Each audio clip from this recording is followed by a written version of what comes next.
In this session, we are going to discuss system design for notification system. So let's dive in. A notification system has already become a very popular feature for many applications in recent years. A notification alerts a user with important information like breaking news, product updates, events, offerings, etc. It has become an indispensable part of our daily life. So let's remind ourselves of the design discussion framework. So first, we should establish the problem statement. Second, we should get alignment on the requirements. We should do some back of the envelope calculations or some napkin maths. Then we should agree on some tenets and invariants. And we should also lay out system correctness and operational requirements and discuss in and out of scope. Then as third step, we should lay out the high-level design. And from there on, we can discuss low-level designs and dependencies.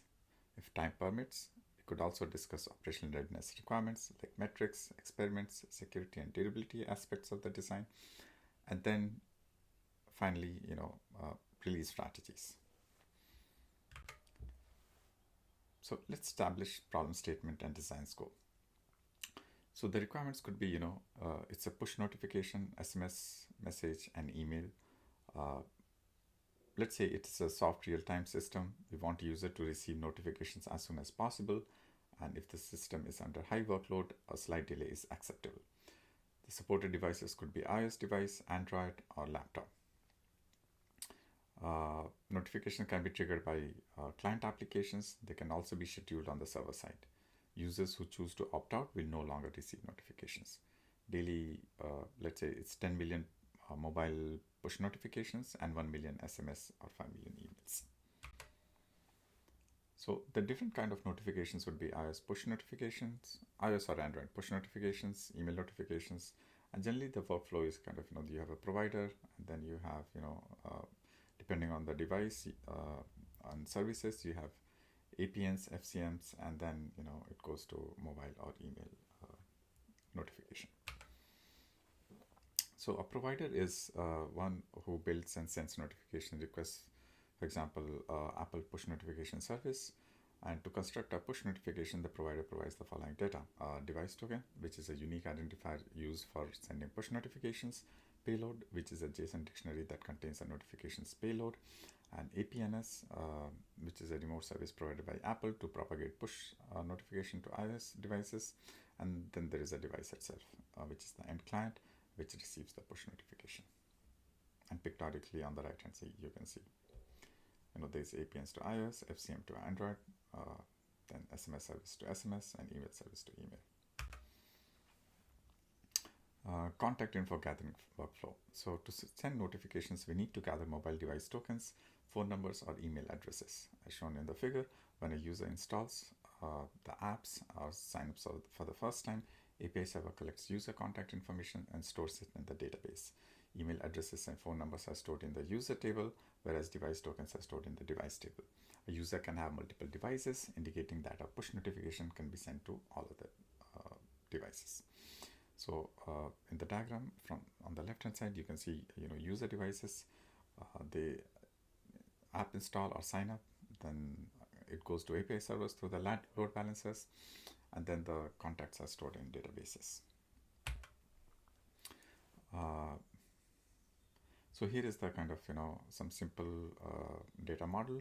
So you could have a user table, and there you could have user ID, email, country code, phone number created at, and then you can have a device table where you have device ID, device token, user ID, and last login at, which is a timestamp. So service 1 to N. A service can be a microservice, a cron job, or a distributed system that triggers notifications sending events. For example, a billing service sends emails to remind customers of their due payment, or a shopping website tells customers that their packages will be delivered tomorrow by SMS message. So in the diagram on the left hand side, you have different services. They contact notification services and notification service through middleware. It could be, depending on the platform, it could be APNs, FCM, SMS service, email service, and then the respective notification goes out to the respective devices. The notification system is the centerpiece for sending and receiving notifications. Starting with something simple, only one notification server is used. It provides APIs for services 1 to N and builds a notification payload for third-party services. The third-party services are responsible for delivering notifications to users. While integrating with third-party services, we need to pay extra attention to extensibility. Good extensibility means a flexible system can easily plug in or unplug a third-party service. Another important consideration would be a third-party service might be unavailable in new markets or in the future. For instance, FCM is unavailable in China. Third-party services such as JPush, PushY, etc. are used in China. 3 problems are identified in this design. Single point of failure. A single notification service means SPAF. Hard to scale. The notification system handles everything related to push notification in one server. It is challenging to scale databases, caches, and different notification processing components independently. Performance bottleneck. Processing and sending notifications can be resource intensive. For example, constructing HTML pages and waiting for responses from third-party services could take time. Handling everything in one system can result in the system overload, especially during peak hours. So a slightly improved high-level design could be, after enumerating challenges in the initial design, we improve the design as follows. Move the database and cache out of the notification server, add more notification servers and set up automatic horizontal scaling, introduce message queues to decouple the components. This is a bit of an oversimplification, but yeah, for discussion's sake, this should work. So talking a bit more about the high-level improved design, on the left-hand side, we have different services, which contacts the notification servers, which consults cache, which is backed up by DB, and then it goes to the respective queue. So there could be iOS queue, Android queue, SMS and email queue. And then there are workers which take jobs from these queues and they process, and then they contact their respective platform services, for example, APN, FCM, SMS queue, or email services, and then notification is sent out. As you can see, there could be retries, or if there's a failure, there could be a dead letter queue as well. So service 1 to N, they represent different services that send notification via APIs provided by notification servers. Notification servers provide the following functionalities. They provide the APIs for services to send notifications. Those APIs are only accessible internally or verified by clients to prevent spams, carry out basic validations to verify emails, phone numbers, etc.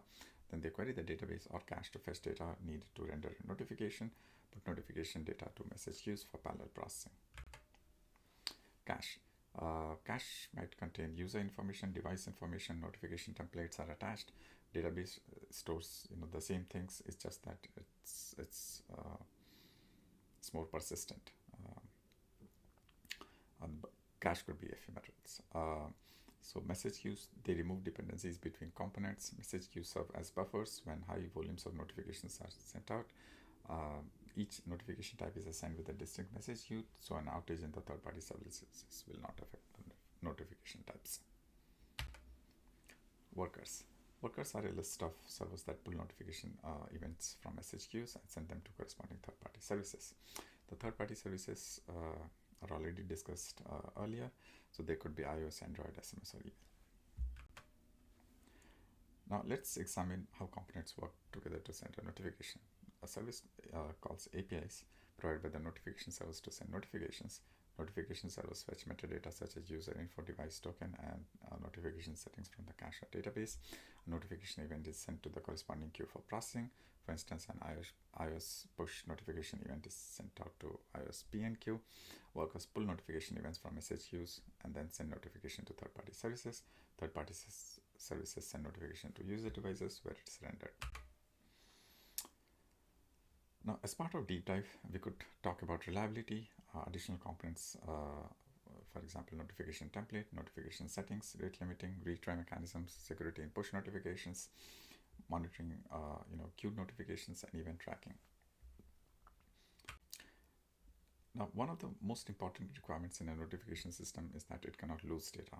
Notifications can usually be delayed or reordered but never lost. To satisfy this requirement, the notification system persists notification data in a database and implements a retry mechanism. So as you can see, there's an iOS PN, there's a worker. The worker picks queue from the iOS push notification queue, and then those are persisted in the log. And from there on, it could be retried. And then will recipients receive notification exactly once?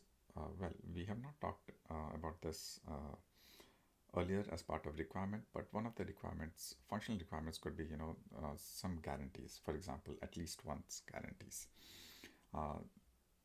So will the recipient receive a notification exactly once? The short answer is no. Although notification is delivered exactly once most of the time, the distributed nature could result in duplicate notifications. To reduce the duplication occurrence, we can introduce a dedupe mechanism and handle each failure case carefully. So here is a simple dedupe logic. When a notification event first arrives, we check if it is seen before by checking the event ID. If it is seen before, it is discarded. Otherwise, we'll send out the notification. So here's a simplified state diagram. So you start, and then it goes into pending, and from pending it is sent, and if it is an error, it goes into some dead letter key, and then it is delivered, and then the user could click or subscribe. So notification metrics such as open rate, click rate, and engagement are important in understanding customer behaviors. Analytics service implements event tracking. Integration between notification systems and analytics services usually required. The figure shows, as we discussed earlier, example of events that might be tracked for analytical purposes. So here's an updated design. The notification servers are equipped with two more critical features, authentication and rate limiting. We also add a retry mechanism to handle notification failures. If the system fails to send notification, they are put back in the message queue, and the workers will retry for a predefined number of times. The notification templates provide a consistent and efficient notification creation process. Finally, the monitoring and tracking systems are added for system health checks and future improvements. Besides the high-level design, we dug deep into more components and optimizations. For example, reliability, we propose a robust retry mechanism to minimize failure rate. The other aspects that could have been discussed is like security, which is app key, is used to ensure only verified clients can send notifications. Tracking and monitoring, these are implemented in any stage of a notification flow to capture important stats. Respect to user settings, users may opt out of receiving notifications. Our system checks user settings before sending notifications. Rate limiting, users will appreciate a frequency capping on the number of notifications they receive. So that's the end of our discussion. Hope this was useful. Have a nice time. Like and subscribe for more such designs.